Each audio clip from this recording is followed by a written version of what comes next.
Please welcome Colum. Wow. Thank you. Wow, I'm humbled by this. Thank you so much for coming out, and it's fantastic to see some familiar faces and new faces as well.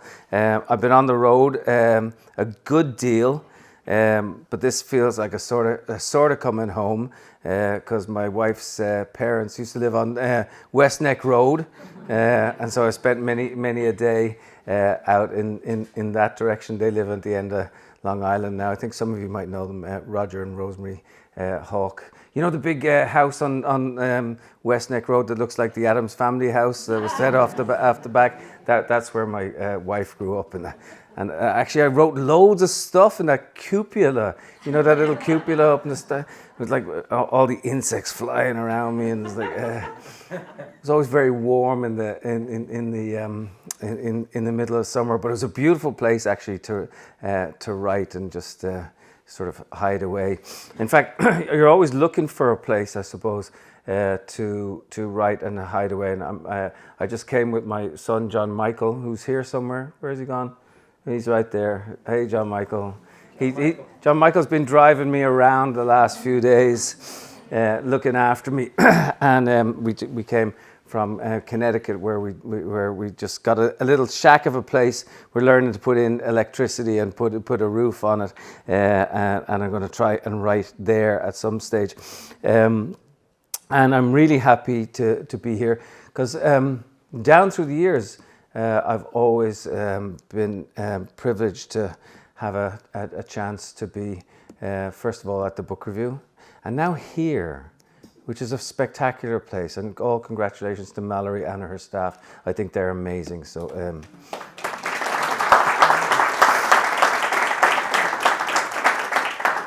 Because what do books do? But they talk to each other very well. What is the thing that we're not doing very well these days? We're not talking to each other all that well.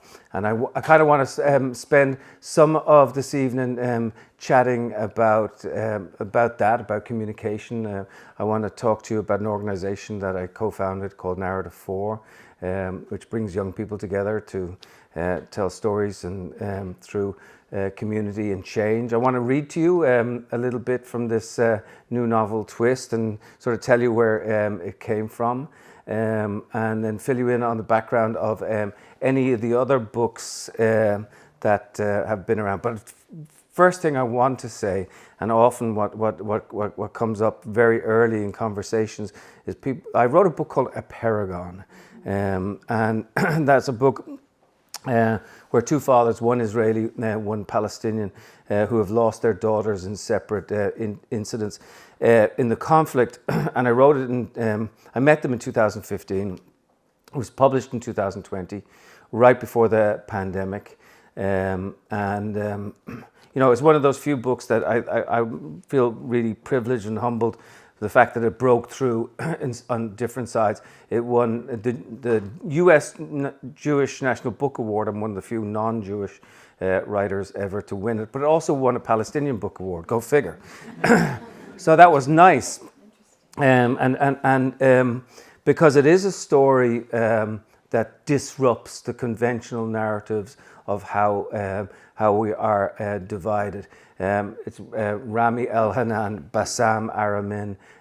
They became the best of friends by you know, virtue of, I suppose, they took their grief and they turned it into something else. They began to tour the world, telling their stories. Now, the first thing that happens now that we're back on the road and I get into bookshops, and for anybody who's read that book, is like, are they still friends?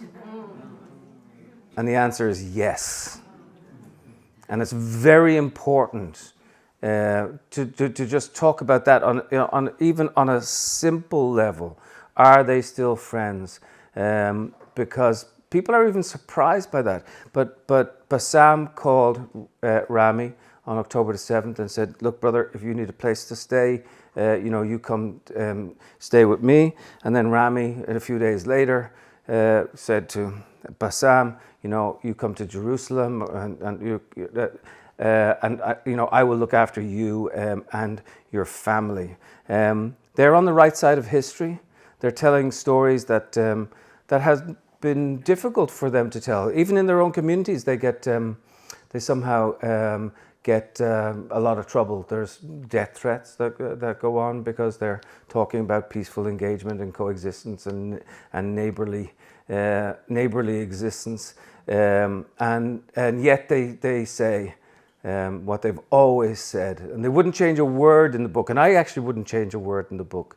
I'm not going to do an updated edition or anything like that. Although I did think about doing an Apeirogon 2, but their moral force comes from their idea that we don't have to love each other, right?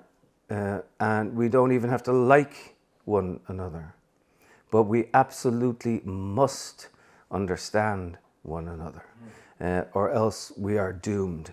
And how does that understanding come about? It comes about in talking to one another, not in high-minded ideas that try to win an argument, that are didactic in some sort of way, but personal stories that sort of rip open your heart and force you to reconstitute yourself in a way that the personal becomes something that we can no longer avoid. A lot of people want to isolate whole nations of people by saying that they don't have a story. And Rami and Bassam, they counter that in an extraordinary way. Someday, I hope to bring them here. Unfortunately, they're both banned from coming to the United States, which is another extraordinary thing that we have to change. They can travel in other parts of the world, but they're banned from coming here. Go figure. And we're trying to work on that. But they are people of peace, and I would love for you to meet them, because I think their story is nuanced and wonderful. So that's that's notes from the underground, as it were. Also, I have to say that I was in touch with Diane Foley, and the last time I was here was to talk about American Mother. And Diane is doing very well, doing all her work. And so for those of you who haven't read the book, it's Diane Foley is the mother of Jim Foley, who was the journalist who was killed in 2014 in Syria. And I went with her down to Virginia 7 years after her son's death to go and speak to her son's killer. And it was the most extraordinary thing. Because he had been captured in Syria, stripped of his British citizenship, brought over here, and for the first time, really, with people who were coming from that part of the world, they were offered justice. They weren't shipped off to Guantanamo. They weren't, taken into secret places or anything like that. But they were given a chance to go on trial.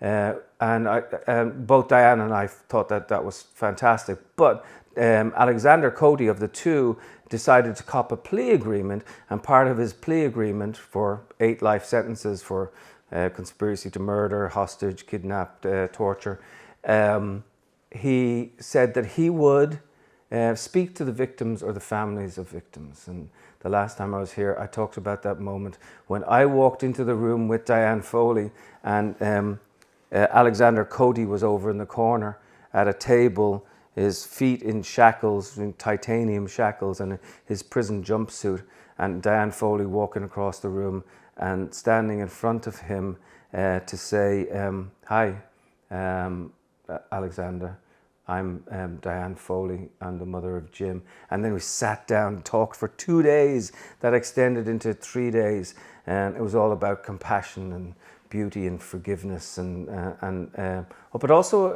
an investigation into why people might hate one another. It was an extraordinary privilege to be part of that book. But the funny thing is, it interrupted this book. So I was about a year and a half into this book when Diane came along. But also this book was kicking my arse, to be honest with you. I was like, right, John Michael, was it tough? Yeah, well, he had to live with me or be around me, not all of the time, but listen to me cursing and moaning as I went around the house. I don't like this thing anymore. It's like being in a relationship. He's like you're done. We're done. We're done. And then you go away and you start like you dabbling in another book or whatever else it happens to be, and you think, oh, I don't like this one either. And then you go back to the other one. So I had a lot of instances of that sort of thing happening to me, and that's what I do. Oops, I don't want to take my. Oops, I shouldn't take this off actually, because I have my microphone in here. You have a lot of instances of that sort of thing happening. I have never written a book that I haven't given up at one point or another. I've always at some stage walked away from it, say I can't deal with you anymore. And I think part of it is, you kind of want to get rid of it in order to love it again and get back to it. But with Twist, it happened quite a few times. Along came Diane with her story, so I took a year off from writing Twist and then got back into it. And indeed, the twists all happened then at that particular time as I unfolded. This is a book which is unusual for me in the sense that it is one narrator. It's chronological. It's apparently simple on the surface. I think it has an aftertaste to it. It's a contemporary book, and it is a book about cables. How boring is that? Except they're not. So I was shocked when I found out post-pandemic. I was looking for a story, and I thought, okay, what's our theme now? What are we? Where will we be? Who are we at this particular point? And I thought, well, I'm going to have to write about healing, and I think healing is going to be really important. And then that sort of led to the idea of repair. And then I found this great story about this book, or about this boat that went out to sea to repair the internet. And I was like, what the hell? A boat goes out to sea to repair the internet? I thought everything lives in the cloud. I thought I typed my emails and they sort of went up in the air and they filtered around and they scattered their little dark rain down here every now and then. What I didn't know was that 95% of the world's intercontinental information travels in tubes the size of a garden hose at the bottom of the sea. Now invert our world. Have your Mount Everest down there, have your Grand Canyon down there, have your crags, have your cliffs, have your valleys, have all those things subsumed in the most extraordinary darkness that we can comprehend. Much darker than anything that we have celestially. And at the bottom of the ocean, in the abyssal zone and in the hadal zone, there's actually a lot going on. But this, the curious thing to me is that we've never really visited there. There's very few vessels that we have that can actually go to the bottom of the ocean floor, and certainly no repair vessels that can go to the bottom of the ocean floor. But there we are. Our voices, our WhatsApps, our TikToks, our emojis, our love letters, our financial transactions, all the crazy stuff that we do, we're actually snaking along the bottom of the ocean floor where we've never actually been, and yet we internally are, if you know what I mean. I thought, and this was a notion that sort of blew my mind, because when I began to investigate it, I realized that I knew nothing about it. I'm a bit of a Luddite, at the best of times. But also, there's very little written about it. And I began to explore, and there are landing stations here on Long Island where the cables come in.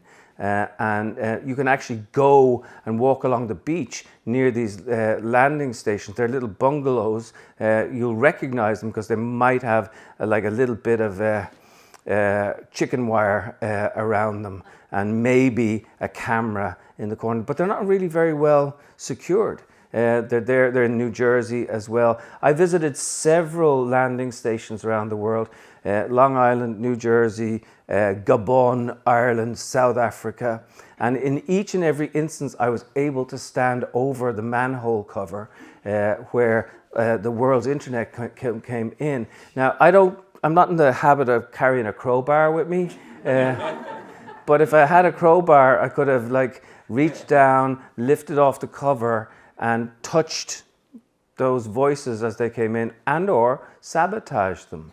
And this was extraordinary to me. So I decided I wanted to try to write about these repair vessels. There's only 50 of them in the world. There's 450 cables that carry all the world's information.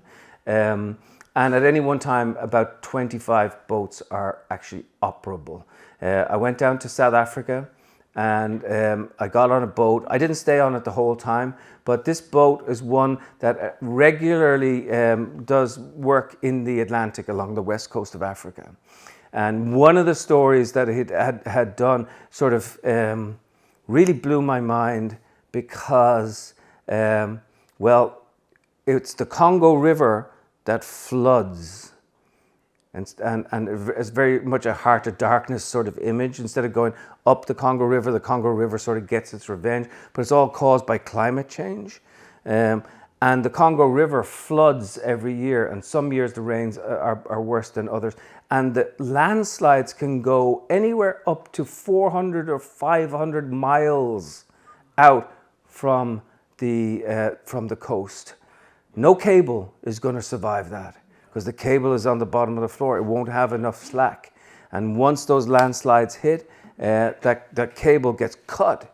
Now, the amazing thing is that you can ping down the wire and sort of generally tell where the wire happens to be. But these boats, they can't go, you can't send a diver down because it's a couple of miles down in the ocean. You can't send a submersible or an ROV down because it gets squashed like a tin can.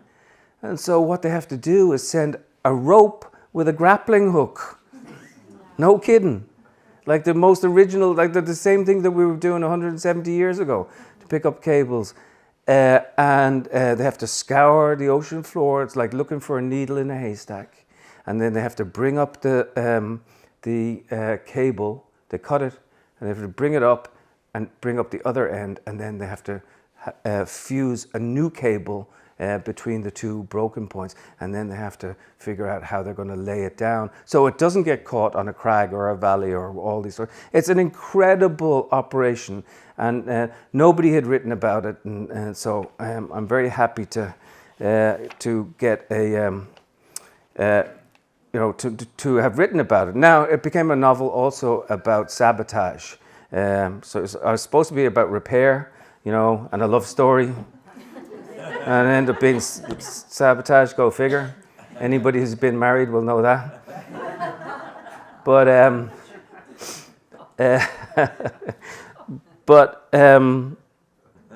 it became something very different for me.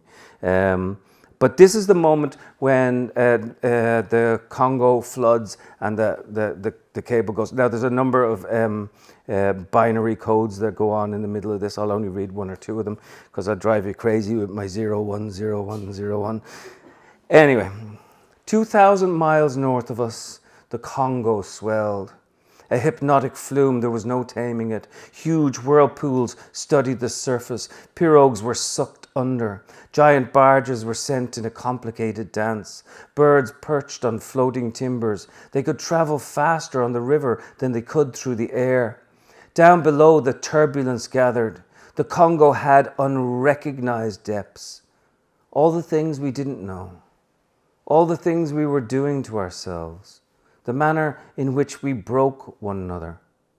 The riverbed deepened.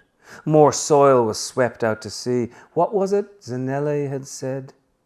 One little breath of our history is ruining us forever.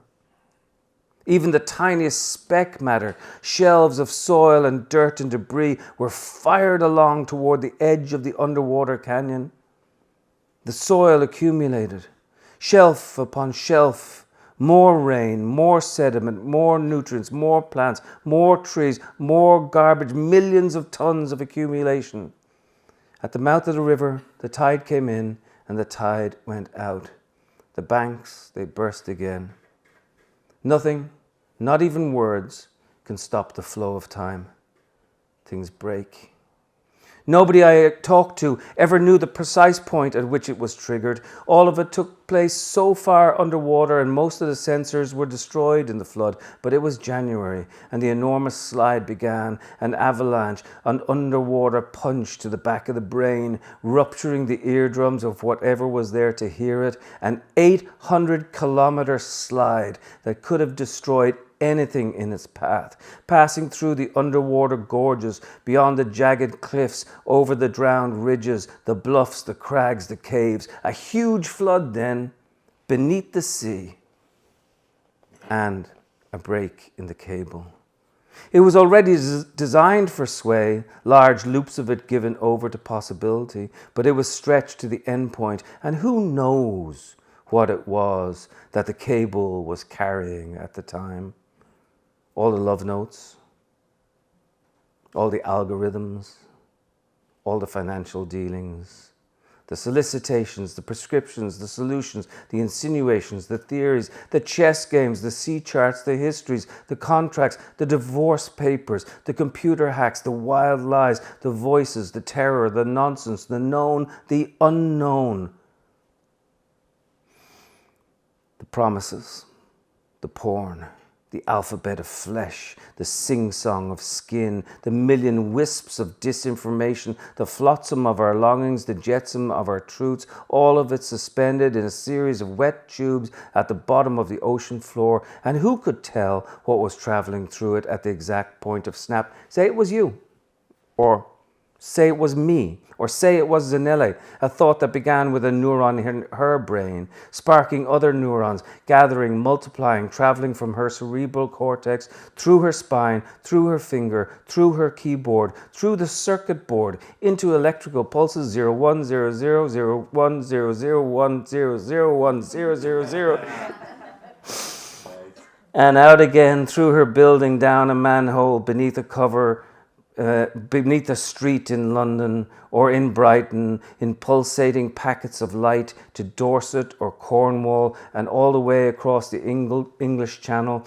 codes of light at billions of times per second, past France, past Spain, past Portugal, past the Canaries, past Cape Verde and Ivory Coast and Ghana and Cameroon and Gabon, until it met the flood. That speck of dust, the tiny thing that tipped it over. And the cable was already wildly stretched, encased by a massive torrent of mud and history. And then suddenly it all just stopped. The cable snapped, and there must have been then, at that moment, a tiny leak out of light into the surrounding darkness. Her message to Conway to say, "I love you." Or then again, maybe not. So, thank you. Thank you.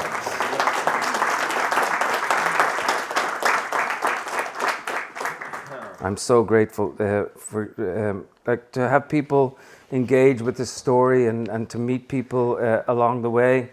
A lot of this book is left open because I do believe that we live in a time when we're sort of diseased with certainty, and it's the job of the writer now to sort of, or the job of us all, to break things open and to embrace the mystery of things. You know, when we travel in these canals of certainty, they get deeper and deeper and deeper, and the floodplain between us, you know, grows sort of wider. And I think one of the things that that we have to do in these times of shattering, because there are times of shattering, is somehow come up with some form of repair. I'm an optimist. I still side with Rami and Bassam, you know, against all the evidence, in a time when it's hard to believe in optimism. I do think this, that we've always had hard times, right? And we've always had shattering. And we've always felt it. My dad felt it, you know, 50 years ago. My grandfather felt it for the Second World War and even the First World War. His father would have felt it in other ways. You know, my mother, my sisters, like we all have to deal with, you the breakage in our lives and losing things. And so it has been down through history that we sort of lean down and we pick up the broken pieces, and sometimes even we make them more beautiful when we put them back together. And the whole Japanese art of kintsugi, where you bring the broken parts together and you make a mosaic and it becomes more beautiful than what happened before. So that's possible. And I think that has happened down through history.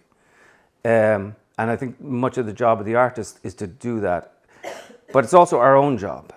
But the difference now is that we're living in the exponential age, and it's all going so freaking fast, right? It's all going so fast that when you pick up that shattered piece, it shatters again in your hands. And it's the thing that you wanted to repair, to join to other pieces, and suddenly it's in itself, it's in a dozen new pieces. And then the other dozen, small piece that you pick up begins to shatter in your hands then too. So what is it that we can do? And one of the questions of this book is about technology and what it does to us, and what is it that we can think about. Now, look. The essence of intelligence is the ability to hold two contradictory ideas in the palms of your hands at the exact same time. F. Scott Fitzgerald said that, and it's nothing new. Niels Bohr, the scientist, used to talk about having a truth at one end, and at the further end of that truth was something that was exactly opposable to it, and yet it was also a deep truth. And this is an amazing thing that we can have these complicated truths and hold them at the exact same time. On a simple level, I will say to you, like, this comes about because technology is good, right? But technology is also bad.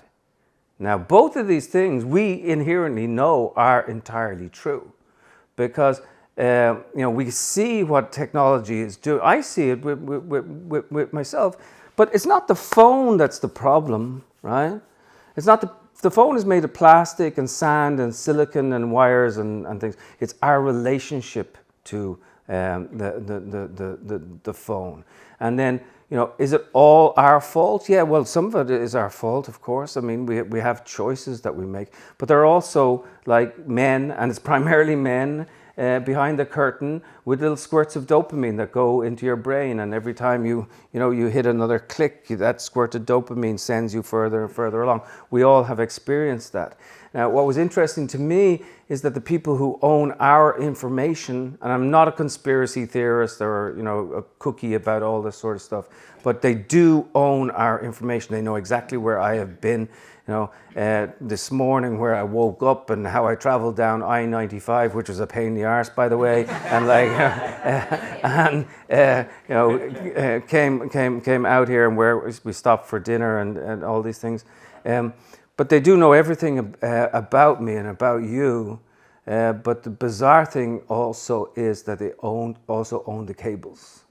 So Meta owned the cables, Google owned the cables, and increasingly you have this digital colonialism that we're going to have to confront and we're going to have to think about. And it might not be nations that we're going to talk about in 20, 30, 40, 50 years.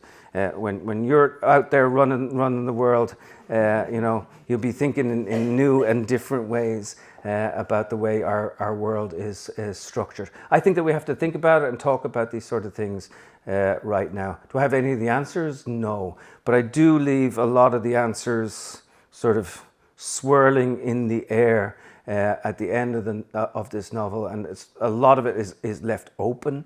And I hope you don't get mad at me because I don't resolve anything whatsoever. But I am hoping that the afterkick and the aftertaste of the novel is a thing that occurs. Certain works, they become absolute for you, and you say exactly what it is that you want. This one is more open. It's influenced by a number of works of literature by the Great Gatsby in first. So it's got a Long Island kick to it. The voice of the narrator is a little bit like Nick Carraway. In my younger and more vulnerable years, my father gave me a piece of advice that I've been turning over in my head ever since. In fact, maybe I'll read to you I was going to read something else, but maybe I'll read to you the first page just to give you that Nick Carraway feel. Then I will read a little bit about another influence, because not only was The Great Gatsby an influence, but also Heart of Darkness was an influence, and also Apocalypse Now, and various other things. Also the love song of J. Alfred Prufrock. Anyway. We are all shards in the smash-up. Our lives, even the unruptured ones, bounce around on the seafloor. For a while we might brush tenderly against one another, but eventually and inevitably we collide and we splinter. I'm not here to make an elegy for John A. Conway or to create a praise song for how he spent his days. We have all had our difficulties with the shape of the truth, and I'm not going to claim myself as any exception. But others have tried to tell Conway's story, and as far as I know, they got it largely wrong. For the most part, he moved quietly and without much fuss, but his was a lantern heart full of petrol, and when a match was put to it, it flared. I'm quite sure that I will hear the name of Conway again and again in the years to come. What happened to him, what strange forces worked upon him, how he was wrecked in the pursuit of love, how he fooled himself into believing that he was something he was not, how we fooled ourselves in return, and how he kept spiraling inward and downward. Then again, maybe Conway was just being honest to the times, interpreting the present in light of the past, and perhaps he got it correct in some way. I'm not sure that anybody anywhere is truly aware of what lay at the core of Conway and the era he and we have lived through. It was a time of enormous greed and foolish longing, and in the end, unfathomable isolation. When all is said and done, the websites and platforms and rumor mills will create paywalls out of the piles of shredded facts, and we will piece together whatever sort of Conway we can to suit ourselves. Still, I'd like to try to tell a small part of his story alongside my own and alongside Zanele's too. And if I take liberties with the gaps, then so be it. Like so many people nowadays, I prefer to sweep the memory of those days under the carpet. That I have made my mistakes is hardly unique.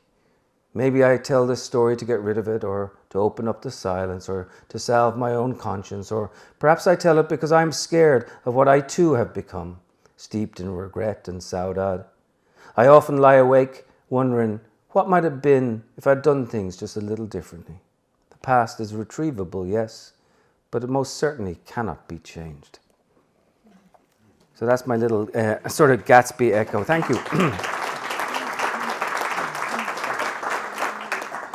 The story is about an Irish journalist who goes out to sea, and he follows a very mysterious captain by the name of John Conway, who has the same sort of initials as Joseph Conrad and Jesus Christ.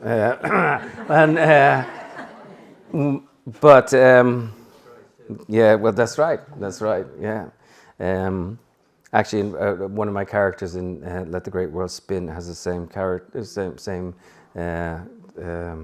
initials too, Corrigan, in Let the Great World Spin. But thank you. All right, I'm going to read one last section and then just chat a little bit more about narrative 4, and then really I'd love to open it up to questions, because I feel there's a lot going on that we can talk about. This is about Apocalypse Now, and he's been thinking about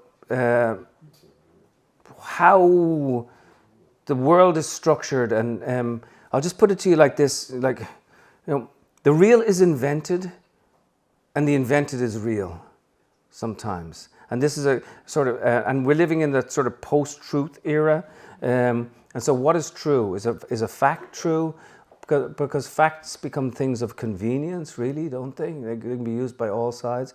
To me, the true facts of contemporary experience are the ineffable things, the things that are impossible to understand, like love and pride and pity and compassion, the things that you can't put facts around. That's where we are today, but we're denying a lot of those things. So this is just a one-page notion, sort of questioning what is true, what gets presented as true and not. Do you remember the film, the opening scene? He's in the hotel, he's in Saigon, he then takes off his shirt and the fan is whirling, and then he punches the mirror. Now, he was supposed to punch at his own reflection, but what happened was that Sheen actually hit the mirror and cut his hand. And Coppola, who was filming it at the time, was like, holy shit, what do I do? Like, there's blood going everywhere, but Sheen is staying in character. And do I cut? Do I shout cut, or do I not shout cut? And he didn't. What struck me most as the time went on and Conway didn't appear, not in days, not in weeks, not until well over a year afterwards, was that there were at least two very clear realities to be gleaned from the Coppola film. The first was the opening scene sequence itself, the supposedly fictional one, where Sheen, as Willard, awaits his orders. He goes mad in his room, he drinks himself into oblivion, he punches the mirror, he smears himself with blood, pushes himself toward breakdown. It is filmed and edited and becomes a work of art.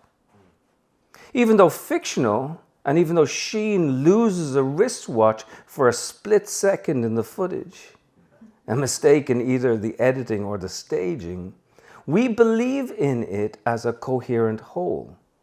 It becomes a portrayal not just of what might have happened, but of what possibly did happen in Vietnam, Cambodia, Laos, all those years ago. Willard's mirror punch marks an era.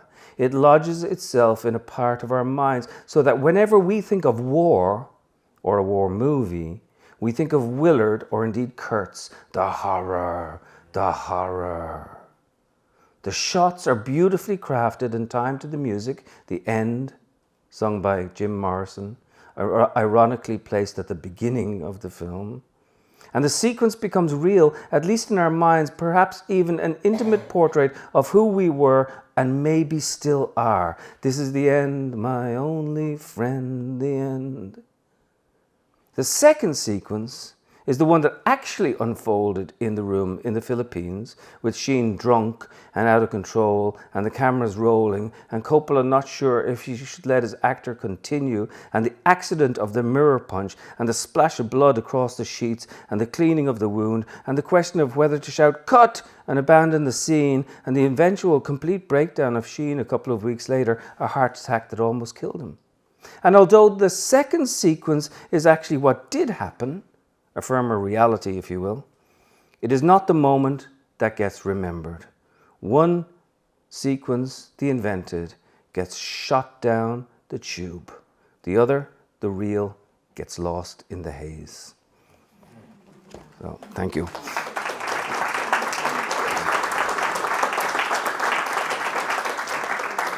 So I do think a lot about that in terms of stories and storytelling, and what's real and what's not real, and what gets presented to us and what doesn't. In building Narrative 4, which is this really cool organization that some of you are even part of, thank you. And I hope a lot of people will check it out. We've been around for 11 years.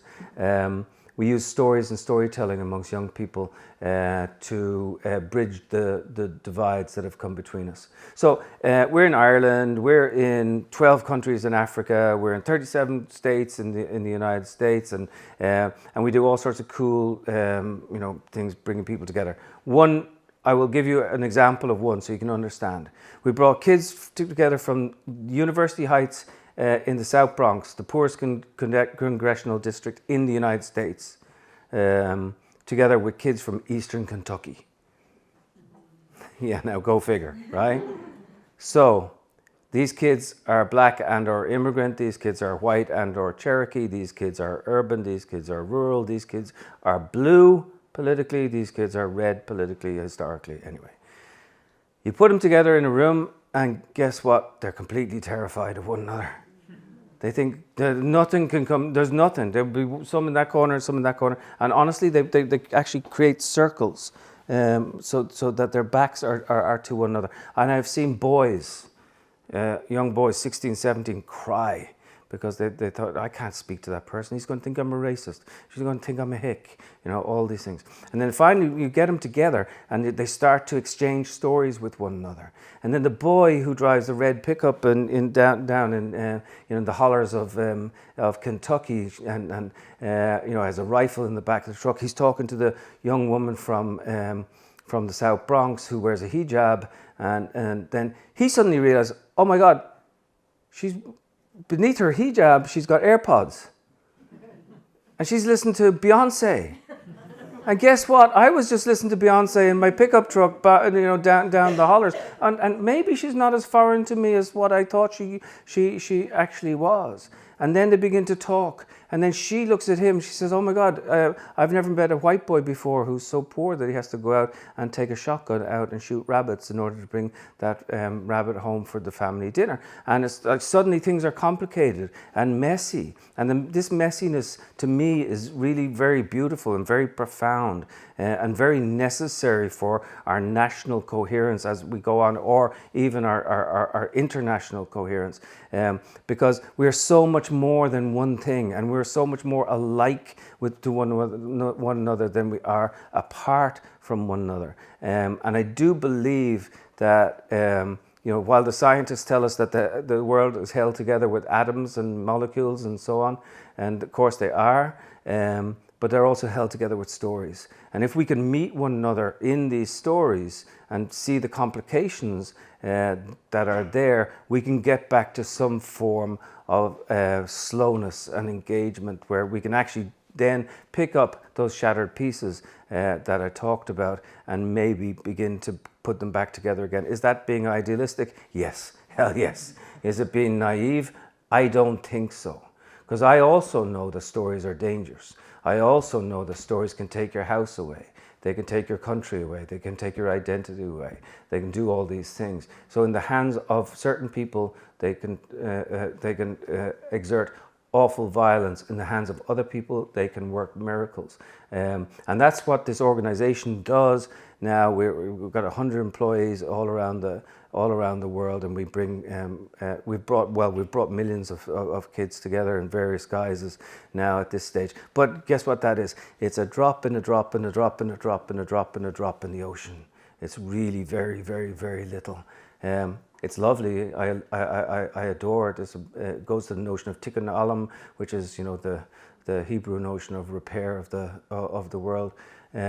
But is it ever enough? And it's never going to be enough. But the other thing about it is it's also great crack, and in the Irish sense of things. And I think you know how to spell that, right? How do you spell crack? C-R-A-I-C. Yeah, it's not the other sort of crack that we're talking about. Stories are fun. It's how we engage with one another.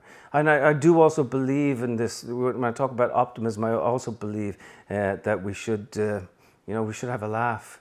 I like the world, and I see how broken it is, and that's what a lot of this book is about. These broken cables, these broken lines of communication. If we're supposedly able to connect with one another, but we're so disconnected from one another at the same time too. That's part of what brought me to write this book, and I hope that you enjoy it.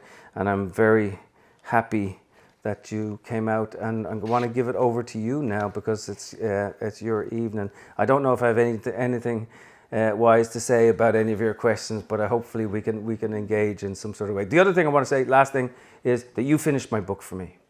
Right? My book is there, but it's not until it's read and engaged with and liked and disliked that it becomes real in the world. And writers need people to engage with their work, and this is how we meet one another. So thank you for doing that. Thank you for being here.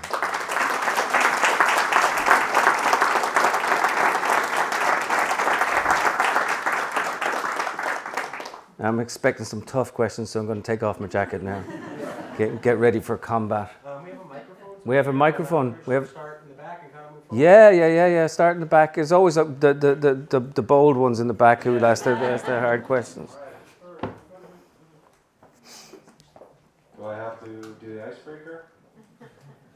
Colum, anytime we have Oh, an yeah. author in, I'm curious about your writing schedule. Do you dedicate time? Do you wake up at 3 o'clock in the morning and write Yes. everything down?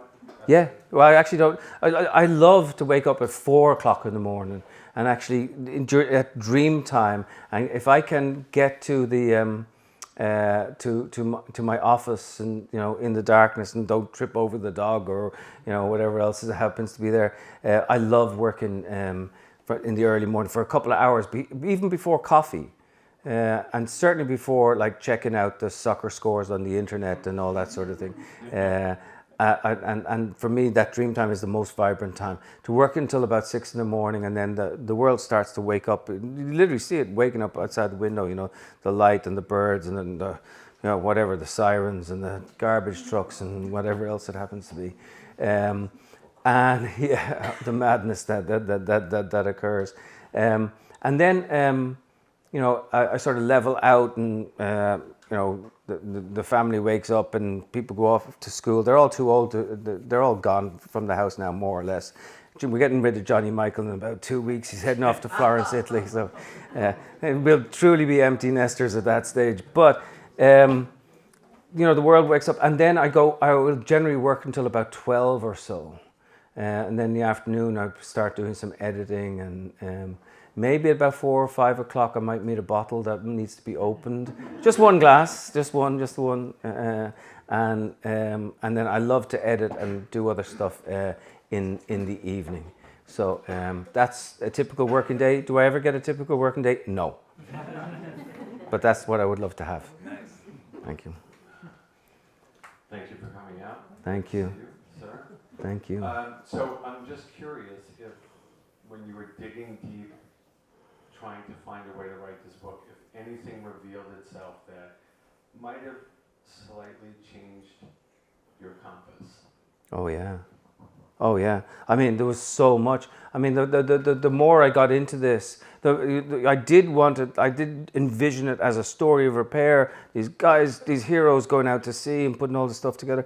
But the more I began to see how the internet works on our minds, and how all the cables follow the old colonial and slave trading patterns, and I began to think, wow, there's a lot of stuff going on in here, and I kept getting shifted.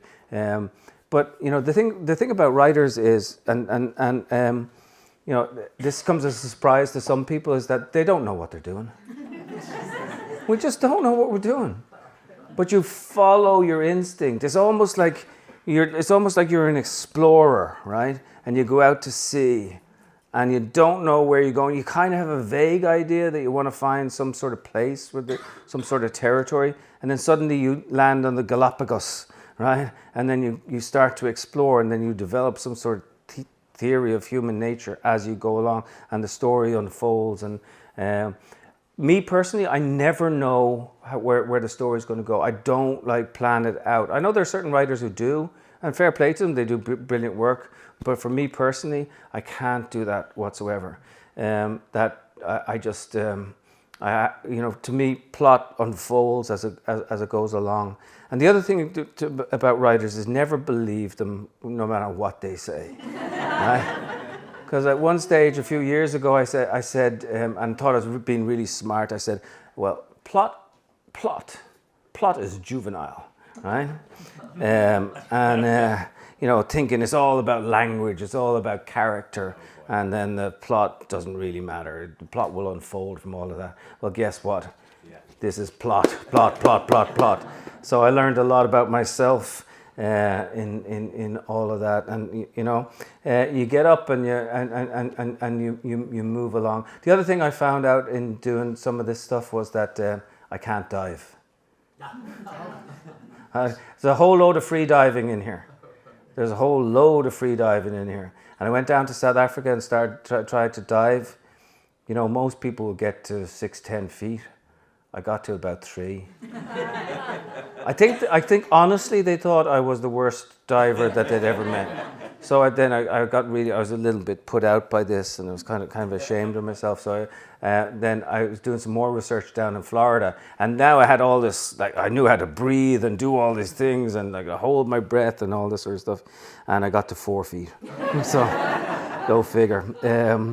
But, you know, I've written about tightrope walking, and I promise you, if I stood up on top of this desk, I would shake. You know, as a writer, you try to get to the heart of something. So the same people who laughed at me when they saw me diving, I sent the result, the written result to them, and they said, well, this is phenomenal. I got a couple of mistakes here, a couple of mistakes there, and, you know, you correct them.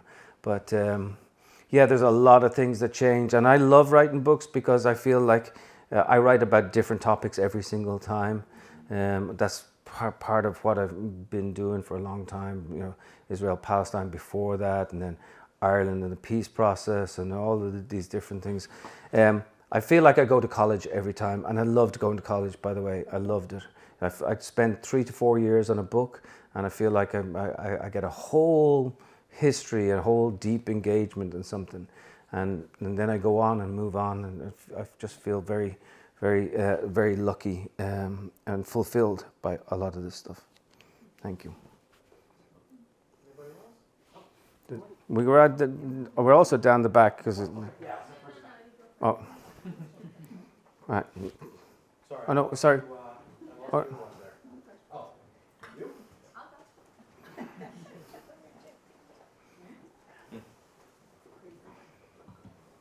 What were the people like on that ship that you went on in South Africa? Yeah. What were the mates and the captain? What were they like? They weren't like hearty, like yo ho ho, it's a bottle of rum, you know, and like hanging around getting like sailor tattoos or anything like that. It's a new sort of species of people who go out to sea. There's a lot of high tech guys. Who are, you know, putting the cables together, and then there's the engine room. There's the different cultures. There's the engine room fellas, and they're very, you know, much together, and they talk in one sort of language. And then there's the you know, the people who are doing the remotely operated vehicles. They have a different form of language. Then there's the captain and the chief of mission. I make my chief of mission Irish, and it's an Irish journalist who goes on there. Partly because of the times, to be honest with you. Like the times have been saying, and this is going to change. You write about what you know about. Well, what do I know about? I knew about, you know, Irish journalists, and he would be my guide to bring me out there. He began to look a bit too much like me, so I gave him a head of hair. And so. I wanted him to be different. It's not me. Like, people think I have a son in Santiago and I abandoned my family and all these things. So the guy who gets on the boat, he needs repair too. He's broken. He's broken by booze. He's broken by not, you know, being successful in his career. And he gets on the boat to sort of reconstitute himself. And in the process, he meets this mysterious character who seems to have missing years and things like this. And he can't ever quite fully work him out. So the characters on my boat are different to the characters that I met on the actual boat. But the process that they go through, the work that they go through to fix this stuff, to fix up the world that we have, you know, in our phones and that we use basically every single day, is very true to form. Now, these cables can get disrupted by landslides and earthquakes. They can also get disrupted close to shore. You've seen, if you have your own boats, you've probably seen the signs saying there's cables here, do not drag anchor and so on. Yeah, you can drag your anchor and you can rip up those cables and take them a week or two to come fix it. But there's also sabotage that occurs. There's a lot of sabotage going on. My best marketing campaign is the Russian government right now. I mean, I had friends call me up and say, "Are you serious, McCann? You've been like, I'd never heard of this." And then suddenly, like in the past couple of months, they're ripping up cables left, right, and center. You know, there's been like almost a dozen cables in the Baltic Sea area ripped out by the Russians and the Chinese. This is all war games. I actually talked to an admiral who said to me, "Look, I don't know how you got this, but your book is so prescient because nobody would have said it up until last year, but the next war, the next big war is going to start underwater. And that they will cut and they will use the information and disinformation to isolate people and to isolate military systems and all of these different things that are going on. So, you know, I wrote about Israel and Palestine, a few years ago, and then I wrote about cables. Now, don't let me write about your family, because, you know, I think it's inevitably going to be something crazy is going to happen. But they were good people. They were good people and really interesting. And the really fascinating thing was they couldn't wait to get out to sea. They just couldn't. They'd be down the bars, they'd be down the restaurants, and it's like, you know, they're waiting for a break, and then the minute they were out to sea, they couldn't wait to get home. And it was really quite beautiful to watch it. It was like to me, I recognize that it's almost like the immigrant experience, you know, like I left home. And I think that I left home in order to be back home, you know, and to go back home and to have that pain, the pain of the emigrant or the pain of the immigrant, that, you know, always constantly wanting to get from one point to the next. And I suppose a lot of my work is about that, about getting from one point to the next. And we had, thank you. Hi, Colum. Hiya, how are you? Okay. I like talking about the writing process. Great. So here you are with a book that is centered on one character rather than various characters. Right. Was that difficult for you? Did you have characters and points of view tapping you on the shoulder and trying to get out? Yeah, it was. You know, from the beginning though, I thought I want to write a simple story. Like, so when I wrote Apeirogon, it was a crazy story, and it's in 1,001 chapters, and you know, I said to myself, okay, I've pushed it as far as I can go. I began to see a lot of other writers begin to sort of imitate the process, and I thought, okay, well, that's not going to, I'm going to go back to something really old-fashioned, and I'm going to tell one story. Now, the logical thing for me to do with this particular book would have been to go back to the first cables that were ever laid, because they were laid in Ireland, right? They went from Ireland to Canada. And all that story was available to me. Guess what year it was when they laid the first cables? Exactly, 1860s. Yes, unbelievable that that you know, like, it's over what, 160 years ago. That they too were using the grappling hooks. Now that's also a great story, because there's a character there by the name of Cyrus Field, who's an American entrepreneur, and his favorite word, he looks a bit like Jeff Bezos, in fact, you know, it's like, and his favorite words were faster, faster, faster. Back then, that's what they thought. This is what these guys are talking about. If you can build a cable that takes information from, say, Hong Kong to London in a picosecond faster than another cable, then you will make tens of millions, if not hundreds of millions of dollars. They're now talking about quantum, movement, but you still need a cable. Guess what? Everybody thinks it's all up there in the air, and Elon Musk will come along with his chainsaw and pretend that it is all up there in the air, and then he'll actually put his chainsaw spinning up there. Any of the scientists will tell you that for at least the next 25 years, the world will be governed by cables. Or our communication will be, even the quantum stuff needs a cable in order for it to occur. Now, there are lots of repeaters in the cables. To get technical, anybody who's technical, there are repeaters every 50 miles in the cable to shoot the electricity along, because light gets diffused. But basically, everything that happens in the cable, we become light. It's almost biblical in a way. It's so magical. We become light. We become billions of pulses per second are happening inside these tiny tubes that are no bigger than the tubes inside. The tubes I said were this size, but the tubes inside the tubes are the fiber optic tubes, and they are no bigger than your eyelash. And they are the things. One of these eyelash tubes, one of them, can carry half of the world's telecommunications on any one particular day. It's mind-boggling. So there's a lot of ways that I wanted to do it. Then I wanted to do it apeirogonally. I wanted to chop the shit out of it. It's like, move things around, because I didn't like my character. He's like, you know. And then I tried to make him into a chaplain, because I thought that's much more interesting than being a journalist. Because journalist is inevitable, right? It's like, but he wasn't a very good chaplain, so I had to go back and I tried to make him an engineer, but then he knew too much. And it's like all of these choices that you make as a writer, it's like it's quite frustrating. But in the end, it came out apparently simple. I mean, for me anyway, this is the most apparently simple book that I've done, and it reads kind of like a mystery and a thriller.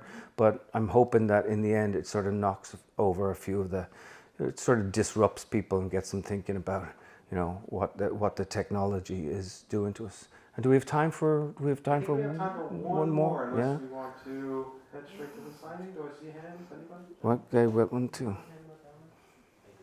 We got 2 actually. We're going to take 2. So.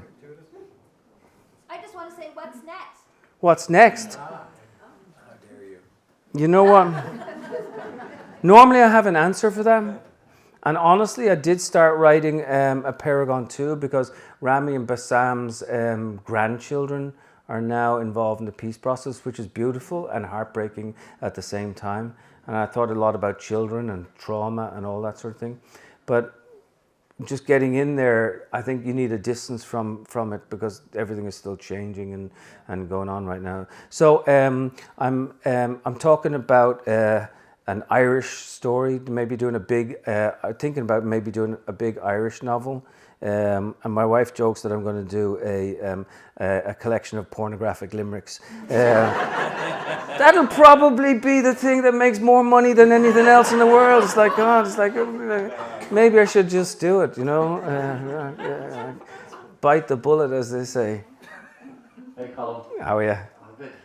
So, kind of wrestling is a question, or more just asking you for an observation about the whole narrative and the ability for people to speak to one another. Right. And you just said, don't write about your family. But I think of my family, my wife won't even speak to her brother. Yeah. Because they're just so far a divide on politics.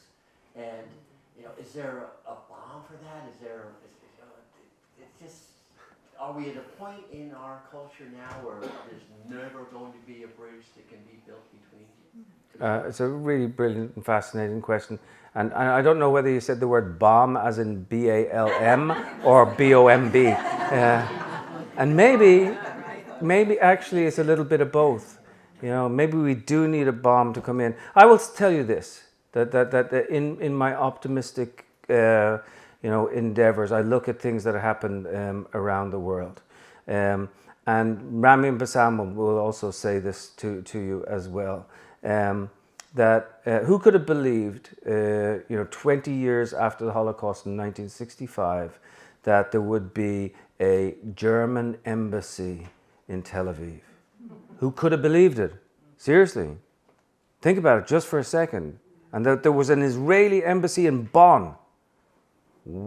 Who could have believed in 1975 that Egypt would have a peace deal, which is held to this day? Who could believe in my own heart, and I'm so happy about this, and yet I know it's very fragile, that I, as a 16-year-old boy, could have said that there would be 27 years of peace in Ireland? Never, never. I'm going to go with Senator Mitchell the week after next, and he's going to deliver a speech in Queen's University at Belfast about the art of the possible within the impossible. So the possible actually exists. So I have to actually believe that these things end, and it takes people of conscience, conviction, faith, and stubbornness, desire, perseverance, resilience to actually say that this stuff is possible and that we can't give up on it. Is it hard? Yeah, it's truly, truly, truly hard. I do believe also in the power of young people to turn this stuff around. How many years ago was it that a young little Swedish girl walked out of her classroom and she was laughed at by her classmates? The following week, 3 or 4 of her classmates joined her. By the end of the month, the whole class was going out. By the end of the year, the whole of Sweden was following Greta Thunberg. and the whole world began to know about it. There are those people who were there.